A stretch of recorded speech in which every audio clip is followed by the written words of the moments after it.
ये आकाशवाणी का प्रसारण है विविध भारती।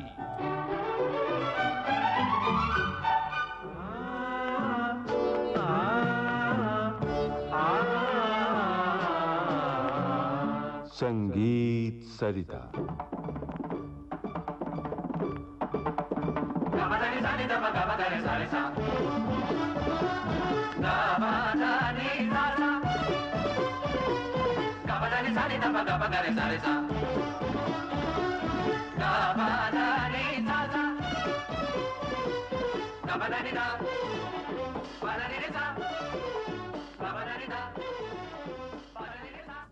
इटावा घराने का सितार वादन।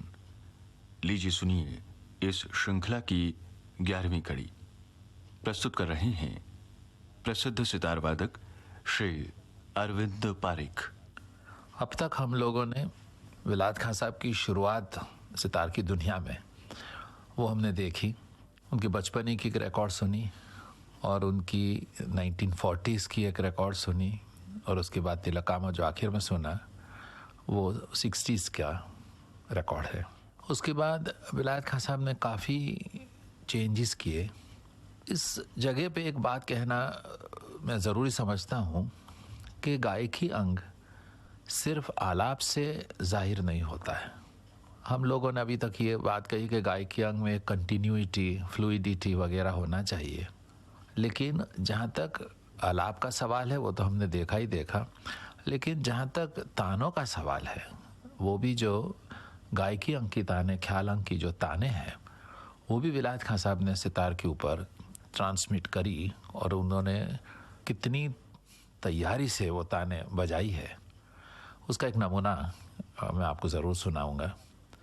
उनकी शंकरा की जो रिकॉर्ड है, जो तिलकामा की रिकॉर्ड बनाई उसकी काफ़ी अरसे के बाद की है रिकॉर्ड, वो आप देखेंगे कि तान का रंग क्या है, क्या तैयारी है, क्या अंदाज है।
तो आपने देखा कि ताने कैसे सितार पे बज सकती है और शंकरा कोई आसान राग नहीं है सितार पे बजाने के लिए, वो सितार बजाने वाले ज़रूर समझेंगे। और तान कौन सी लय में बज रही थी वो भी ज़रा सोचिएगा। ज़रा आगे चलते हैं हम तो और भी गहराई और भी गायकी अंग का खेल और भी अंतर्मुख दृष्टि बजाने की, इंट्रोस्पेक्टिव विजन जिसको कहना चाहिए, वो हम विलायत खां साहब के बजाने में देख रहे हैं। जो उनकी पिछले 10, 15, 20 साल की रिकॉर्ड्स जो है वो काफ़ी उसमें चेंजेस हम पाते हैं अब वो पुरिया की एक उनकी रिकॉर्ड है, थोड़ी सी आपको उसकी झलक भी हम ज़रूर सुनाएंगे, जिससे जो मैं कह रहा हूँ वो बात जाहिर हो जाएगी।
तो हमने देखा कि ये पुरिया का रंग कुछ अलग ही था। ख्याल में गवैये लोग जब छोटा ख्याल गाते हैं दुरत की बंदिश में, तो जिस तरह डेवलप करते हैं इसी तरह से खां साहब ने ये रंग डेवलप किया है। और जो गत की बंदिश है वो भी तराने के ऊपर ही है, बड़ा मशहूर तराना है, आप सब लोगों को मालूम ही होगा। मैं कहने चाह रहा हूँ कि धीरे धीरे कैसे एक इंस्ट्रूमेंटल टेक्निक जो इमदाद खां साहब के ज़माने में थी, उसको गायकी अंग में थोड़ा सा कैसे बदल दिया इनायत खां साहब ने। और उसके बाद जो हम विलायत खां साहब तक आते हैं तो उनमें भी कैसे धीरे धीरे करके 40s में, उसके बाद 60s में, उसके बाद 70s में कैसा चेंजेस होने लगे, ये हम महसूस कर सकते हैं ये 3 रिकॉर्ड सुन करके। अब गायकी अंग तो खां साहब ने इंट्रोड्यूस किया, लेकिन खां साहब ने मेरा ख्याल से एक नया दौर भी शुरू किया, वो लाइट क्लासिकल म्यूज़िक की दुनिया में। सितार पे ठुमरी, सितार पे दूसरी हल्की धुनें वगैरह बजाने का मुहावरा इतना नहीं था, जहाँ तक मेरे को ध्यान है। अलग अलग लाइट क्लासिकल की दुनिया जो हम जानते हैं, जिसमें कजरी, बरसाती, भटियाली वगैरह वगैरह जो बजती है, भजन भी कह लीजिए, गीत भी कह लीजिए, वो सितार पे बजाने की कुछ प्रथा नहीं थी। और विलायत खां साहब ने ये प्रथा एक तरीके से शुरू करी, एक नई प्रणाली शुरू ज़रूर करी, ऐसा मैं कह सकता हूँ। वो हंस के एक दिन कहने लगे कि अरविंद भाई, मध्यम से गारा सुनते, हम पंचम से पीलू सुनाएंगे। तो उन्होंने पंचम से पीलू की एक रिकॉर्ड दी, जो छोटी सी रिकॉर्ड है, और आज की श्रृंखला हम वो रिकॉर्ड सुनकर ही ख़त्म करेंगे। ये देखिए एक नया रंग शुरू किया है खां साहब ने, और जो हल्की फुल्की बातें जो हम कहते हैं गाने बजाने में, वो कैसा वो उन्होंने डेवलप किया है, कैसा उसको सितार के ऊपर पेश किया है।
इटावा घराने का सितार वादन।